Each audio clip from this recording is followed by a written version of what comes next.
Hare Krishna, welcome everyone to our Srimad Bhagavatam overview class. We'll begin with our prayers. Om Jnanatimirandhasya Jnananjana Shalakaya Chakshurun Militam Yena Tasmai Shri Gurave Namaha Shri Chaitanya Manobhishtam Stapitam Yena Bhutale Swayam Rupa Kadamahyam Dadati Swapadantikam Vandeham Shri Guru Shri Yuta Padakamalam Shri Gurun Vaishnavamsha Shri Rupam Sagrajatam सहगणा रघुनाथान्वितं तं सजीवं साद्वैतं सावधूतं परिजनसहितं कृष्णचैतन्यदेवं श्रीराधा कृष्णपादान् सहगणा ललिता श्रीविशाखान्वितांश्च हे कृष्णा करुणा सिन्धु दीनबन्धु जगत्पते गोपेश गोपिकान्त राधाकान्त नमोऽस्तुते तप्त कांचन गौरांगी राधे वृंदावनेश्वरी वृषभानुसुते देवी प्रणमामि हरिप्रिये वाञ्छाकल्पतरुभ्यश्च कृपा सिन्धुभ्य एव च पतितानां पावनेभ्यो वैष्णवेभ्यो नमो नमः नमो विष्णुपादाय कृष्णपृष्ठाय भूतले श्रीमते भक्तिवेदान्त स्वामी निति नामिने नमस्ते सरस्वती देवे गौरवाणी प्रचारिणे निर्विशेष शून्यवादी पाश्चात्य देश तारिणे जय श्री कृष्ण चैतन्य प्रभु नित्यानंद श्री अद्वैत गदाधार श्रीवासदि गौर भक्तवृंद हरे Krishna Krishna Krishna Hare Hare Hare Ram Ram Ram Hare Hare Hare Krishna, welcome everyone. We are discussing from the 10th canto of Srimad Bhagavatam, and last time we discussed the wonderful uh, topics of Rasa Leela, pastimes of Krishna, and we completed the Ras Panchadhyay, which are considered to be the life air of Bhagavatam. And in that wonderful discussion, we saw how gopis, although they were aware of the supremacy of Krishna, but their love for Krishna was so very intense that that love overpowered the knowledge of Krishna's supremacy. So now after that, and then we saw the Falashruti of this Ras Leela, which Shukadeva Goswami is saying, विक्रीडितं व्रजवधूविदं च विष्णो श्रद्धान्वितो शृणुयादथ वर्णयेद्यः भक्तिं परां भगवती प्रतिलभ्य कामं हृद्रोगमाशु अपि अचिरेण धीरः. Anybody who hears these pastimes of Krishna with faith and he explains it, he will attain pure love for Krishna. So then in the 34th chapter, which we'll be discussing today, which is entitled Nand Maharaj Saved and Shankachuda Slain. So after this pastime of Ras Leela, which happened in spring season, Sharad, and before the description of Holi, which happens in the spring, so Ras Leela happened in Sharad, and the Holi happens in the spring. So in between that, Shukadeva Goswami describes the festival of Shivaratri. So all the Brajvasis, they every year they would go to perform puja for Lord Shiva on the day of Shivaratri. So they would go to Ambikavan. There is a forest called Ambikavan, forest of Mother Durga. So in that there were deities of Lord Shiva and Uma, and all the Brajvasis headed by Nanda Maharaj, all the cowherd men, they went to this Ambikavan. There they took bath in Saraswati river, and they worship Lord Shiva and Goddess Durga, and Nanda Maharaj, he gave charity to Brahmanas and wonderful offerings. All the various types of gifts were given, and by these wonderful offerings and by these charities and by worship of Lord Shiva and Uma, they prayed that may the Supreme Lord be pleased upon us. So this is very, very interesting that although the Brajvasis, they may be externally worshipping the Devatas, although Lord Shiva is the supreme, Vaishnavanam Yatha Shambhu is the supreme devotee, although externally speaking, they may be worshipping the Devatas, but the motive of their worship is very, very clear. They wanted to please the Supreme Lord Vishnu. यथा तरोर्मूल निषेचनेन तृप्यन्ति तत्स्कंद भुजोपशाखा प्राणोपहारा च तथेन्द्रियाणाम सर्वार अर्हणम यथा अच्युतेज्य. As it is described in Bhagavatam that when we water the root of the tree, entire tree gets nourished. Similarly, Supreme Lord Vishnu is the source of everything in this world, and if we please the Supreme Lord Vishnu, then everybody can be pacified and satisfied. So therefore, by asking all the benedictions from devatas, they were actually wanting to please the Supreme Lord Vishnu. And that is the purpose of demigod worship. If somebody wants to worship devatas, they should go and ask, "Oh Lord, oh Devata, please give me what do you think is best for me." And if that is the consciousness, then for sure that Devata will guide that person to worship Krishna. So Nanda and all the Brajvasis, they were doing the Shivaratri to please Lord Vishnu, because they understood that if Lord is Lord Shiva is pleased, then he will of course bestow the blessings of devotional service to Supreme Lord Vishnu. So Nanda Maharaj and all the other cowherd men, they were doing fasting even without drinking water. So at the end of the day, Krishna, Nanda Maharaj, he was taking rest, and his tent was at a secluded, little far away from other tents. He was staying in a little solitary place. So at that time, a huge serpent came slithering, and he started swallowing Nanda Maharaj from his feet. So as soon as Nanda Maharaj realized, he woke up, he started crying, "Oh Krishna, Krishna, my dear boy, the serpent is swallowing me, please help me, save me." So that is the consciousness of the Brajvasis. Whenever they are in danger, they approach Krishna, because Eshava Dhasyat Gopa Gokul Anandanaha Anena Sarva Durgani Yuya Manjastarishyatha. Because Gargacharya had said, in all the dangers, go and approach Krishna. Krishna will deliver you from all the calamities, all the disturbances. So therefore, that was the faith of the Brajvasis, and therefore they went whenever there was a danger. So Nanda Maharaj started calling, "Oh Krishna, please help me, save me from this serpent, is swallowing me." So all the by the sound, all the cowherd men also got up, and they brought torches, and they started burning the snake with the torches, the hind part of the snake. Because it is said that when the snake is burnt from the hind legs, from the backside, from the rear end, that is the most vulnerable part of the snake. But still the snake was not leaving Nanda Maharaj. He continued to swallow Nanda Maharaj. He was not affected. And that time Krishna, he came and he just touched the snake with his feet. And just by the touch of Krishna, you know, immediately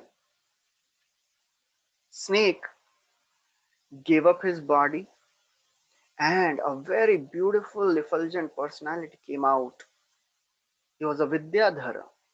He appeared in front of everyone's eyes. That is the power of the touch of Lord Krishna's feet. Shukdev Goswami says, by the touch of the Krishna's feet, all the sins of the snake were destroyed. So therefore, it is very, very interesting that when we take shelter of Krishna, and when Krishna's lotus feet is the mercy of the feet of Krishna is bestowed upon somebody, all the sinful reactions are destroyed. As it is described in Bhagavatam in many places, the power of the feet of Krishna. संचिन्तयेद् भगवतश्चरणारविन्दम् वज्राङ्कुशध्वजसरोरुहलाञ्छनाढ्यम् उत्तुङ्गरक्तविलसन्नखचक्रवाल ज्योत्स्नाभिराहतमहृदयान्धकारम्. This verse comes in the third canto where Kapil Dev is telling that the lotus feet of the Lord, when you meditate on the lotus feet of the Lord, Sanchintayed Bhagavatas Charanaravindam, the feet of the Lord is marked with many, many signs. Vajra, Ankusha, Dhwaja, Saroruha. And when you meditate on the toenails of the Lord, the effulgence which is coming from the toenails destroys the darkness. Yashauchanisrita sarita pravarodakena तीर्थेन मूर्ध्न्यति कृतेन शिव शिवोऽभूत् ध्यातुर्मनः शमलशैलनिसृष्टवज्रम् ध्याये चिरं भगवतश्चरणारविन्दम्. So therefore it is recommended that you should meditate on the lotus feet of the Lord for a long, long time, because we have committed so many sinful activities that they have created a whole mountain of sinful reactions. And a mountain cannot be destroyed by any ordinary weapon. Only a thunderbolt can destroy a mountain. The lotus feet of the Lord, they are like thunderbolts, which can destroy the mountains of our sinful reactions. So therefore, whenever we go in front of the deities, we have to meditate Dhyaye Chiram Bhagavatas Charanaravindam. We have to meditate on the lotus feet of the Lord for a long, long time.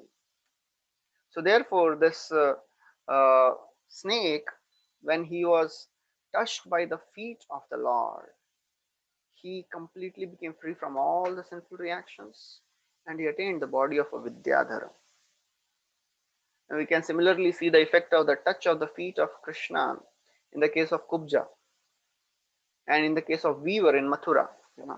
They all became free from the sinful reactions. So then, when Krishna, this serpent got liberated and he appeared in a very effulgent form, Krishna inquired. So Krishna, he inquired, "Who are you, O great personality, O effulgent personality? It seems you are such a great, effulgent, powerful personality. Who forced you to become a snake? Who are you?" So the serpent said, "O Supreme Lord, I am a Vidyadhar named Sudarshan. I was very opulent and I was wandering in the airplane. I was so very proud of my wealth, of my opulence, that one day, as I was moving in my airplane, I offended some of the Brahmanas who were coming in the line of Angira Muni. And because they wanted to show me mercy, they cursed me. Shapo me anugrahayeva kritaste karunatmabhi yadaham loka guruna yada pada sprishto huta shubha. So actually it says, Shapo me anugrahaya. Actually, it was for my benefit that these great souls, Karuna Atmabhi, they were the embodiments of compassion. They wanted to show mercy to me. That's why they cursed me to show mercy to me. Padas Prishto, and therefore, because of their blessings, now today I have been touched by your lotus feet. That lotus feet, it is aspired for by the sages. The wives of Kalia, they are praying. Kasyanubhavosya na deva vidmahe tavanghrenu sparashadhikara yadvanchaya shri lalana charattapo vihaya kaman shuchiradhrita vrata. So the wives of Kalia, they are praying, "Oh Lord, we are not able to understand what austerities this snake must have performed in the past life. Tavangri Renu Sparshadikara, he has got a chance to attain the dust of your lotus feet. Hey, Lakshmi Devi is hankering, doing tapasya for that. She is not getting, and how come he has got?" So therefore, this great Vidyadhara, he is telling, it must be the mercy of that great sage that today I have got a chance to have your darshan and I am delivered. We see the same story about the sons of Kuvera, Nal Kuvar and Manigri. They were also intoxicated in association of women. कैलाशोपवने रम्ये मन्दाकिन्यो मदोत्कटो वारुणीं मदरां पीत्वा मदाघूर्णितलोचनो स्त्रीजनैरनुगायद्भिर्चेरुतु पुष्पदेवने. Completely intoxicated with liquor, dancing and enjoying with women naked, Narad Muni cursed them. तौ दृष्ट्वा मदिरामत्तौ श्रीमदान्धौ सुरात्मजौ तयोरनुग्रहार्थाय शापं दास्यमिदं जगौ. So there also Shukdev Goswami says, because they were completely uh, intoxicated, Madhiramatta, they were Madhiramatta, blinded by the wealth, Shri Madandha, Tayor Anugraharthaya. Just to show them mercy, Narad Muni chastised and cursed them. So therefore, this Vidyadhara is also telling the same way, that those great sages, they cursed me to show me mercy. तं त्वाहं भवभीतानां प्रपन्नानां भयापहम् आपृच्छे शापनिर्मुक्तः पादस्पर्शादमीवहन्. O Lord, you destroy the fear of all the world. Bhavabhitanam, prapannanam, those who surrender unto you, you destroy their fear. And today, by just the touch of your lotus feet, you have made me free from all my sinful reactions. Pad sparshav amibhan, or destroyer of all the distresses, today you have made me purified. And then they say, wherever I'll reside, I will always surrender to you. Therefore, please let me now go to my abode and please command me. What do you want me to? Prapannosmi Mahayogin, O great master of all the mystic powers, I am surrendered to you. Please command me. What do you want me to do? And he says that now I have become freed from the sin. So let me go to my abode, my place of Gandharva and let me always engage in your devotional service. So in this way, this uh, Vidyadhar, he circumambulated the Lord and he bowed down to offer him obeisances, homage, and then returned to his heavenly planet. So when these Brajvasis, they saw such wonderful exhibition of mystic powers of Krishna, how this Vidyadhar who appeared and just by the touch of the feet of Krishna, this snake was delivered, they all were amazed. And then they worshipped Lord Shiva and returned back, and all the while they were chanting the glories of Krishna. So after describing this story, now Shukdev Goswami, he begins another pastime which happened on Gaur Purnima. So Chakravarti Thakur writes, so this pastime happened on Holika Purnima or Gaur Purnima. So one day, Krishna and Balram, they were playing with the gopis, uh, young gopis at night, and they were very happy enjoying with the gopis, and they were having all fun, nice pastimes. And Krishna and Balram, they were dressed very nicely. They were wearing garlands, ornaments, and they were having chandan paste on their body, wonderfully dressed. All the young gopis, they were singing their glories. As the two lords were praised by the gopis, and they were enjoying, they were enjoying the beauty of the forest with wonderful breeze, flowers, lotuses, bees were moving around. Lord was having a very nice time. So all the gopis, they were also singing the glories of Krishna and Balram, and Krishna and Balram also, they were also singing. They were also giving pleasure, and they were singing in such wonderful melodies. Entire range of the musical sounds were being used by Krishna and Balram. And the song of Krishna and Balram was giving pleasure to all the living entities. So all these wonderful things were going on. And when the gopis they saw and they heard such wonderful music and singing of Krishna and Balram, they were completely stunned in ecstasy. You know, just the flute of Krishna can, is sufficient to put all the entities of Vrindavan, all the moving and non-moving beings. It is sufficient to, put them into complete ecstasy. What to speak of when Krishna himself is singing? So all the gopis they were completely stunned, and the gopis they were complete. Some gopis they even fainted, unconscious, not even aware of what is happening to them, and therefore in this way, they were completely enjoying the association of Krishna and Balram. So as they were enjoying with Krishna and Balram, there was a demon. He came. His name was Shankhchud, and he was a yaksha. He was a servant of Kuvera, but he was demoniac, and he came and he started with a stick. He started driving the gopis towards the north, because north is the place where all these Gandharvas they live. So when Krishna and Balram they saw, they cried out, "Oh gopis, please do not fear!" And then they picked up logs of sal tree.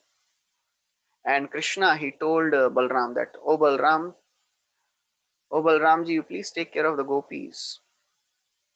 And then he himself started running. When Shankachud he saw Krishna coming, and actually Balram was also going along with him, running. When he saw two of them, it seemed that they are death personified.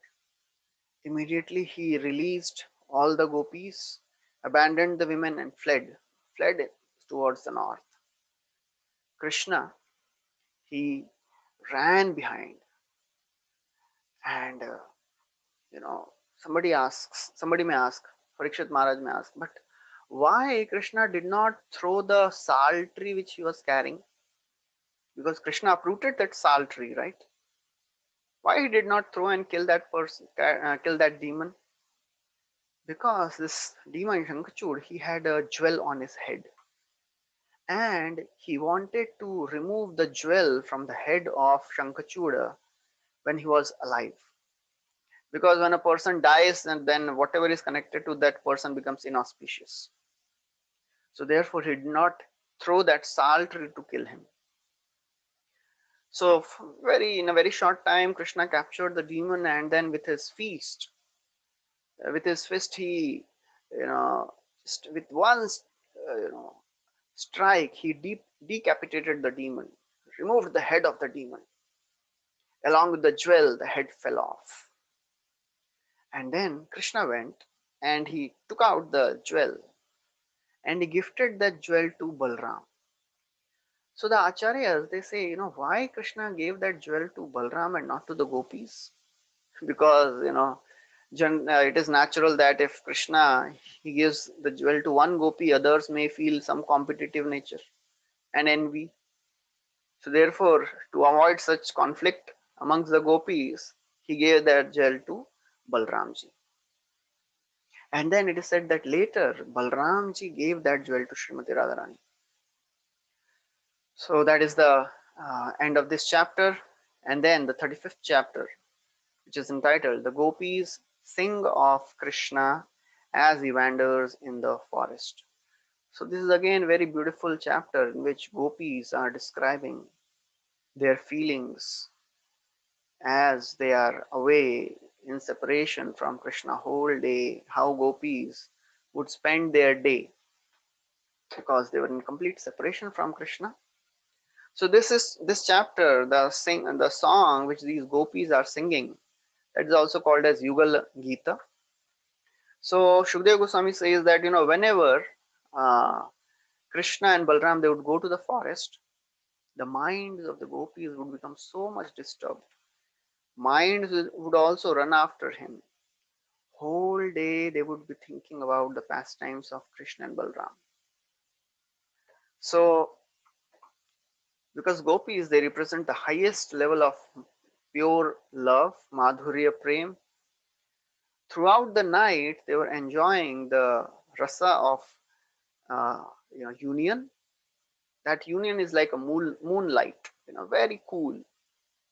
And throughout the day they were feeling the separation like the sun, the heat of sun. So that's how during the day they would be singing so many of the pastimes of Krishna, remembering him, because that would be the only source of their solace. So Chakravarti Thakur says that what Shukdev Goswami has done. So Shukdev Goswami has done, has compiled the emotions and the talks of the gopis. Various gopis they would come together at different times of the day and they would keep speaking about Krishna. So in this chapter, Vishwanath Chakravarti Thakur, he had compiled, Shukdev Goswami had compiled all these conversations and very nicely presented. So one gopi, she was saying that when Mukunda vibrates the flute, what happens with his fingers? Krishna, he closes the holes on the flute. Those fingers, they are so very soft. They are not supposed to touch the hard flute. They should touch our bodies. And when Krishna he would play his flute, his left cheek would be resting on his left arm. That means he was in very famous Tribhanga Lalita Rupa, the threefold bending form of Krishna. So when Krishna would play his flute in this way, his eyebrows would dance with furrowed eyebrows. He would play his flute. Gopis are saying, what to speak of us? Even the demi-goddesses, they also become amazed. And they also develop such conjugal desires, lusty desires. So Chakravarti Thakur, he describes in detail the conversation of these denizens of heaven. So the wives of Gandharvas, as they are flying along with their husbands in the sky, and they hear the flute of Krishna, they become amazed. They say, "Oh, we have never heard such enchanting flute. In entire creation, there is nothing more attractive than the flute of Krishna." And then they were telling that it is okay, it is, although it is not good, but we are so very chaste, we are also getting attracted to Krishna. We are chaste women, we are also getting attracted. That is one bewilderment. Another bewilderment is, are forget about us, we are women. Are our husbands are also enchanted. They are in the male bodies. They are also enchanted. So the ladies could understand, the demigoddesses too could understand that our husbands are also becoming bewildered and enchanted. So on the other hands, so women are thinking, what will our husbands think seeing us in an agitated state? And the husbands are also thinking, the devatas are also thinking, Arey, what will our wives think when they would see that, we are getting attracted to Krishna, to the flute sound of Krishna, and we are males and we have given up our male identities. What will our, wives think? So together, the wives and husbands, devatas and the demigoddesses, they are completely absorbed in hearing the flute of Krishna. They both are getting affected by the arrows of the lust. And in this way, the wives are saying, oh, enough of all these things. Now we want to completely surrender to Krishna. Let us give up our husbands and just go and surrender to Krishna. And devatas are also thinking, let us give up our male conception of male identification. Let us go and enjoy with Krishna. Immediately, oh God, please make us into gopis. We also want to enjoy. So in this way, both the devatas and demigoddesses, they both are absorbed and enchanted. So gopis are saying, Are, if this is the position of the devatas, what to speak of the gopis? And we are staying with Krishna in the same village. We are there with Krishna and we are reciprocating with so many wonderful ways with Krishna. We are having the direct association of Krishna. The devtas and the devis of the heaven, they are getting disturbed just by hearing the flute of Krishna. We are getting direct association of Krishna. So how we will not get disturbed? You know? So it is natural that we will also get attracted. So let us leave all our families and husbands and go to forest and serve Krishna.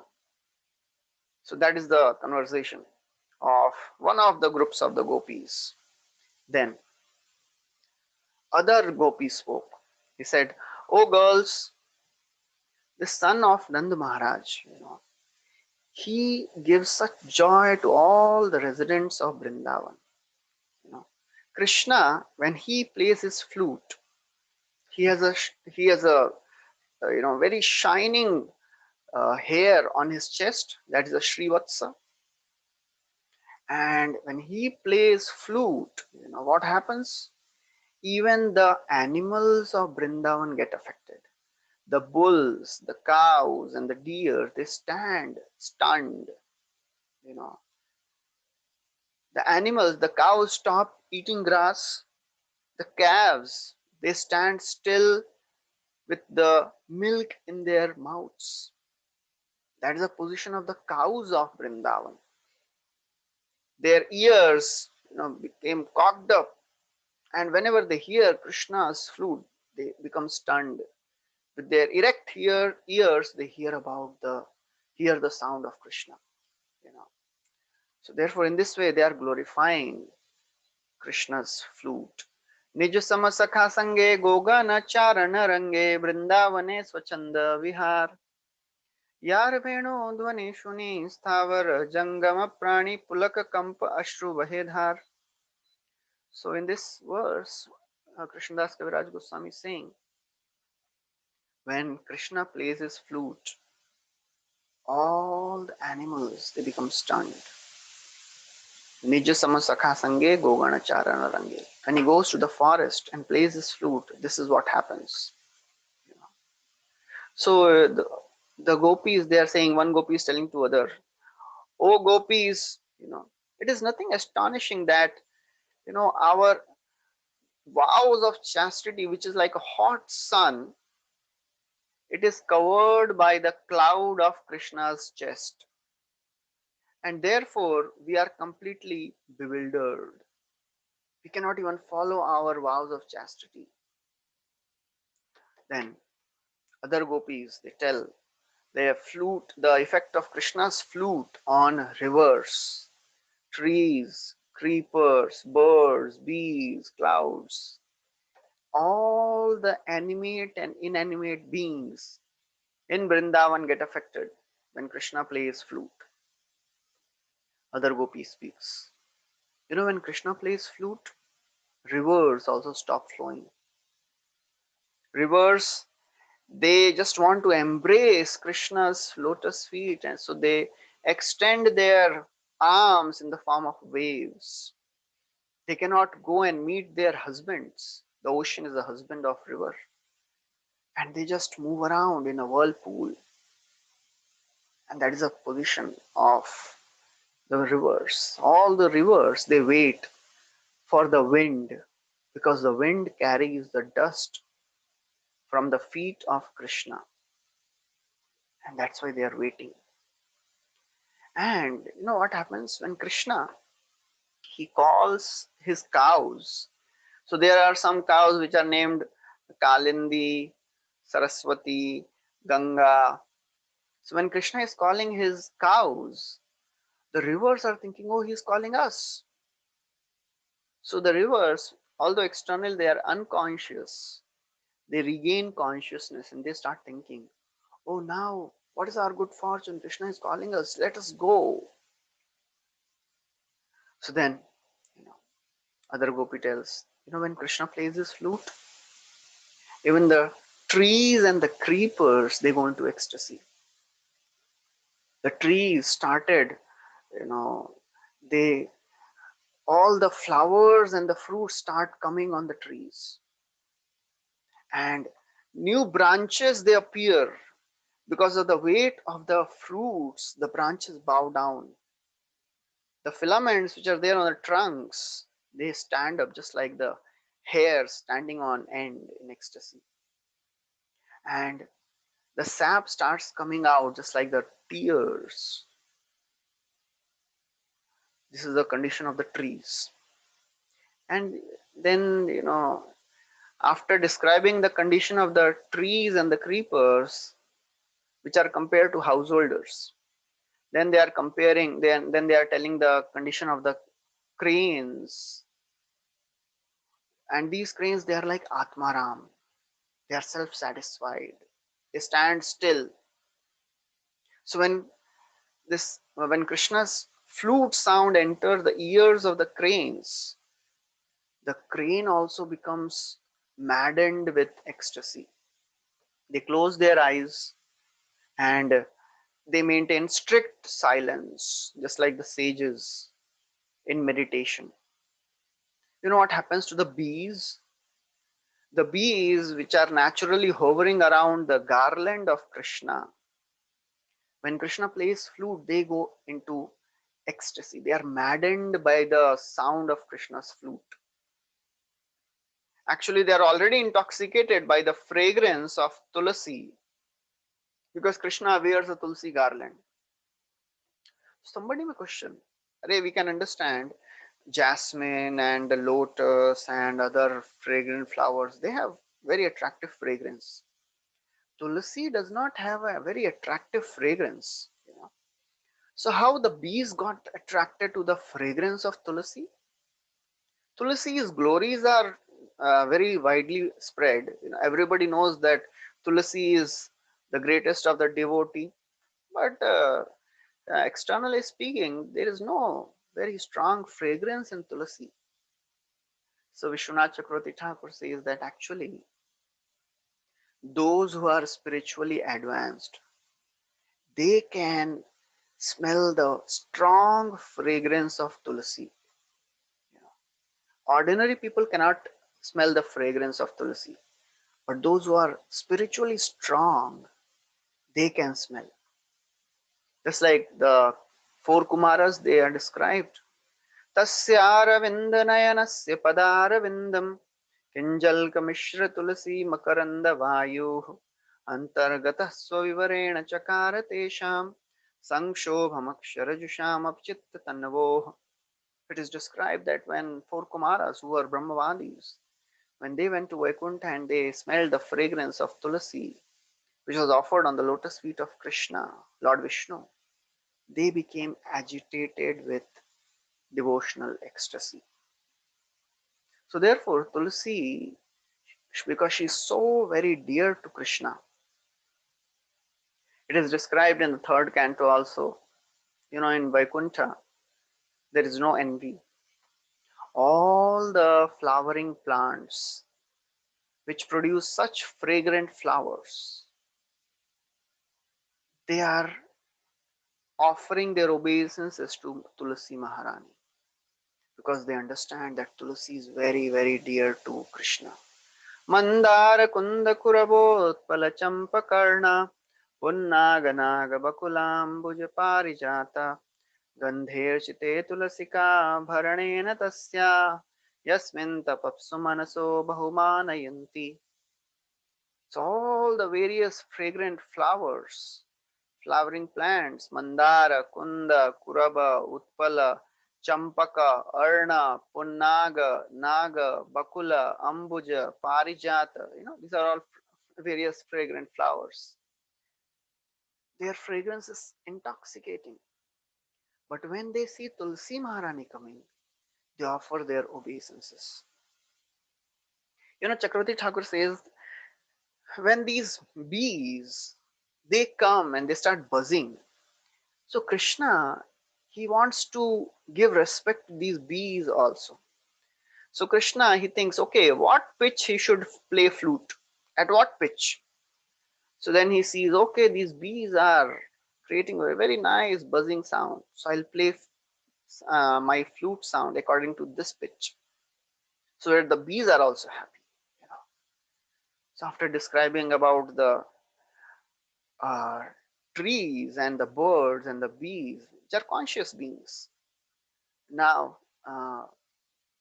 Shukdev Goswami is describing what is happening to some unconscious entities, the clouds. When Krishna plays his flute, even clouds, they regain consciousness and they come and they make a umbrella over Krishna to protect him from sun, and starts showering very fine droplets to give a very cooling experience to Krishna. So Chakravarti Thakur says that the fine droplets, they are like the flowers. So the clouds start showering flowers of fine droplets on Krishna. Then in the afternoon, some of the gopis, they go to the house of Nanda Maharaj, and they start speaking to Mother Yashoda. So one of the gopis says, she says, "Oh pious Mother Yashoda, when your son Krishna, he plays flute, you know what happens? Actually, your son has invented such a wonderful way of playing flute, such wonderful styles he has invented. He intoxicates and bewilders everybody. Even Lord Shiva, Brahma, Indra, and all the devatas, they are confused when Krishna plays his flute. They cannot ascertain from where Krishna has learned this wonderful art, and therefore they just bow down at the feet of Krishna. And then, because Mother Yashoda is not in association of Krishna for a long time throughout the day, she's also in separation. So the gopis, they think, let us go and tell wonderful pastimes of Krishna to Mother Yashoda so that she may be pacified. So whole day, some of the gopis, they keep coming and telling Mother Yashoda the various pastimes. So now when Krishna in the evening comes back to the village, he comes very gracefully like an elephant, very slowly, gracefully walking. And as he's walking on the earth without any footwears, Mother Earth, she becomes so very happy. Mother Earth, she is the most fortunate personality. She is getting the association of Krishna the most. Interestingly, Shukdev Goswami says that when Krishna returns back, he has to call all the cows. Krishna had millions of cows. How to call all of them? So Krishna, he had a string of gems. This string had 108 gems. And he would count and call all the various cows. He would wear tulsi garland, and as he's coming back, he's playing his flute. Black deer gets stunned, stands on the side of the road, hearing very peacefully like a sage, absorbed. So Chakravarti Thakur describes that Krishna has 108, the string of 108 beads, gems. So these beads, they are of four colors: white, red, black, and yellow. 25 each. So it becomes 100. Apart from that, he had 8 different types of beads which were of different shades. So he would hold the beads in his hand and count the cows. And different groups of cows were named differently. One group was named Dhauli. So he would call, oh Dhauli, and all the Dhauli group of cows would come. Then he would call, oh Hamsa, Ganga, Mukti, and they were white groups. They would come. And then he would call, oh Aruna, Kunkuma, Saraswati, red groups will come. Then he would call Shyamala, Dhomala, Yamuna, oh Yamuna, please come. Black group will come. So all these different groups would come. And then some cows, they were having different shapes of their heads. They were called Simha Mukhi and Mridanga Mukhi. So in this way, Krishna would call all the 108 groups of cows. So all the while now Krishna is calling all the cows and he is coming back. In Vrindavan, what is happening? In Vrindavan, all the gopis, they are now assembled at the house of Mother Yashoda, Nanda Maharaj. Mother Yashoda is in separation. It is getting late. Krishna has not come so far. What is happening? So one gopi, to pacify Mother Yashoda, she says, oh sinless Mother Yashoda, your son is now playing his flute. He must be playing his flute with his friends and he must be coming back. And then as he's coming back, Mother Yamuna river must be offering respects. All the Upadevas, lower devatas, Gandharvas, Vidyadharas, Charanas, they must have come and they must be offering their respects to Krishna. That's why Krishna is getting late. You don't worry, Krishna must be coming. Okay, Mother Yashoda gets pacified for some time. Still Krishna has not come. She thinks, now my son is not coming, I'll kill myself. Fearing such response from Mother Yashoda, other group of gopis, they say, oh Mother Yashoda, you don't worry.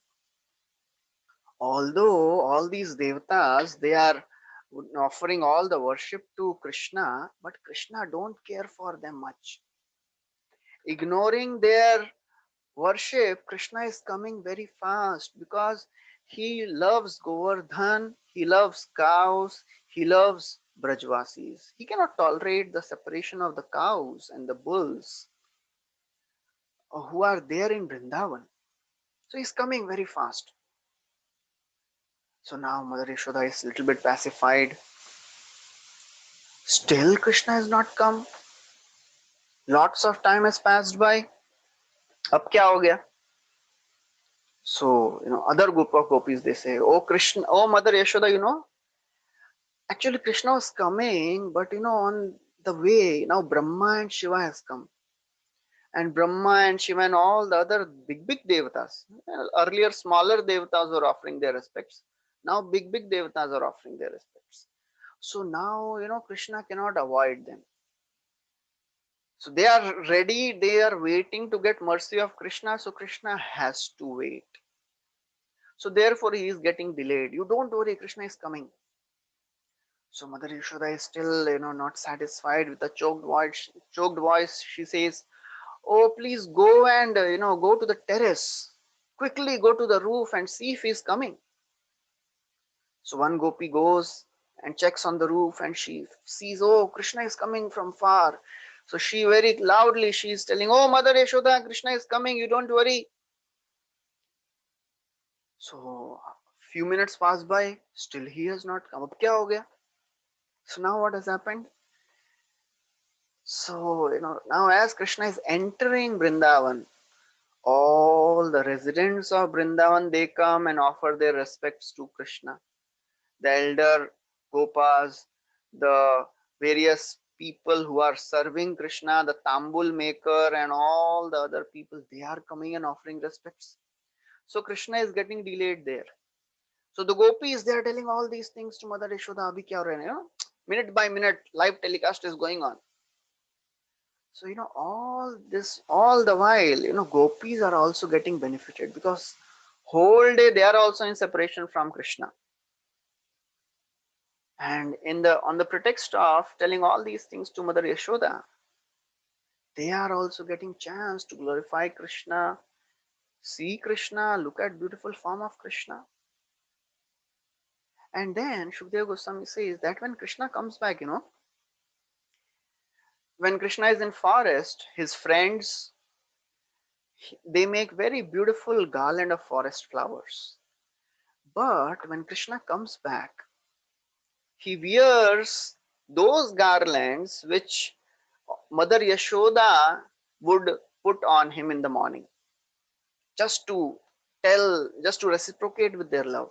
And the garlands would be covered with dust. Chakravarti Thakur writes that, generally when Krishna roams around in Vrindavan with garland, so the dust would accumulate, but gopis with cloths, they would clean the garland. They would not allow Krishna to wear, garland which is covered with dust. But still, some dust would be there on the garland. You know why? Because, general observation, if you clean the garlands very roughly, strongly, some petals may break. So the gopis are very careful not to destroy the garland also and clean the garland also. So in this way, the gopis, they are telling all the wonderful details. And then after this, Shukdev Goswami says, Evam Brajastriyo Rajan Krishna Nila Yugaitah Reme Hasu Tachitta Tadmanaska Mahodayah. So he says, O king, Evam Brajastriyo, in this way, during the day, when Krishna would go to the forest, all the Brajvasi ladies, they would just keep singing the glories of Krishna. Krishna Leela Yunugayati. That is their pleasure, to sing the wonderful glories of Krishna. Reme ahasu tachittaha. Reme. Reme means that is their pleasure. Reme re. That is a pleasure. Continuously singing the glories of Krishna. In fact, that is the only real pleasure which is there in this world. Aho aho bhir nakaler viduyate sudha sudhara madhuram pade pade dine dine chandana chandra shitalam yasho yashoda tanayasya giyate. So it is described sudha sudhara madhuram pade pade. The pastimes of Krishna, they are like the beautiful rivers of nectar. Dine dine chandana chandra shitalam, just like the moonlight which is so very cooling and pleasing. The pastimes of Krishna, they are very pleasing to heart and the mind. Rupam bhagavato yat manah kantam shuchapaham, manah kantam shuchapaham. The form of Krishna, the pastimes of Krishna, names of Krishna, they are only source of satisfaction and pleasure, real pleasure, real satisfaction. All the things and the pleasures of the world, they cannot satisfy the heart eternally. Only Krishna Katha, Krishna Kirtan can purify and satisfy the heart. So in this way, all the gopis, although, throughout the day they were experiencing such pain, but the so-called pain of the gopis, it was the biggest source of pleasure. The rasa of separation, vipralamba, is actually higher than rasa of sambhog. That's how all the gopis, they were always absorbed in thinking about Krishna. And the purport, it is described very nicely that when different mellows, different spiritual ecstasies, they are mixed together, it creates such a wonderful flavor. Just like, when different flavors of ice cream are mixed together, it creates such a wonderful combination of flavor. Similarly, the flavor of separation, flavor of union, they are different flavors. But when you mix all these flavors, then it creates such a wonderful another flavor which you can relish to a very greater extent. So that is how all these gopis, they were absorbed, always thinking about Krishna, whatever they may be doing. Even, Bilmangal Thakur says that even if the gopis, they would sell yogurt and butter, Instead of telling that, oh, please take this yogurt and butter, they would cry out, Govinda Damodar Madhaveti, you know. So that's how the gopis would be absorbed in Krishna's pastimes whole day. So this is the end of this chapter. So we'll stop here. Next chapter will begin tomorrow. Hare Krishna. Srila Prabhupada ki jai. Granthra Srimad Bhagavatam ki jai. Shri Krishna Bhagavan ki jai. Anybody has any questions?